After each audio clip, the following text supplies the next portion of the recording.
It is November 21st. I haven't written anything for a long time, there was almost no free time for it, but I am very grateful to you for your birthday wishes, they really warmed me in our already very cold autumn.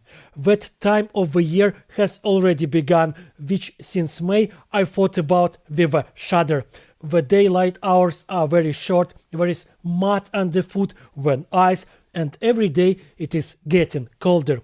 In the spring, when it rained almost non-stop and we were constantly wet, in the summer with its heat, which makes you want to throw away the bulletproof vest because it was unbearable hot in it, I told myself that all this was nothing compared to what I had to experience in the winter. I remind myself of a silly but true story that it is better to be covered with sweat 7 times than with frost just once.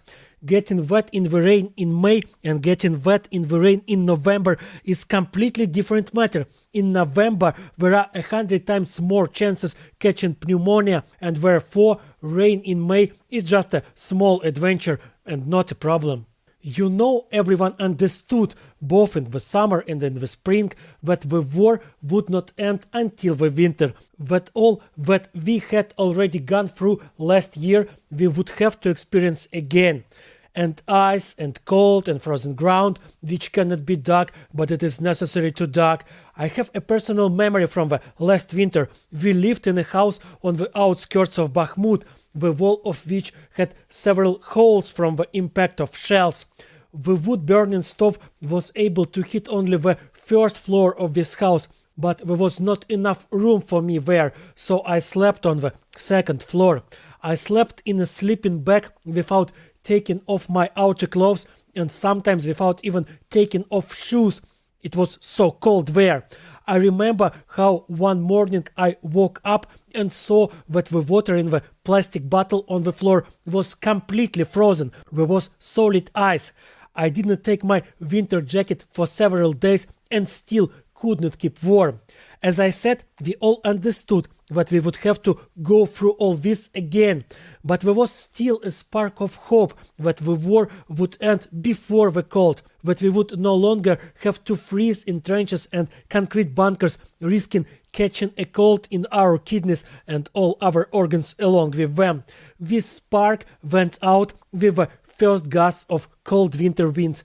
It has already started to be covered with snow, which fell in several regions of Ukraine this week. We are entering a new winter of war. Again, the nightmares of cold nights when you wake up from the chattering of your own teeth are added to the endless nightmares of shelling and bombing. This winter there will be many dead and wounded again. There will be destruction of peaceful Ukrainian cities again. And Russians will again try to destroy our civil infrastructure in order to leave people without heat and light, so that the front with its deaths, cold and fear will come and in the rear. It will be difficult for us, very difficult.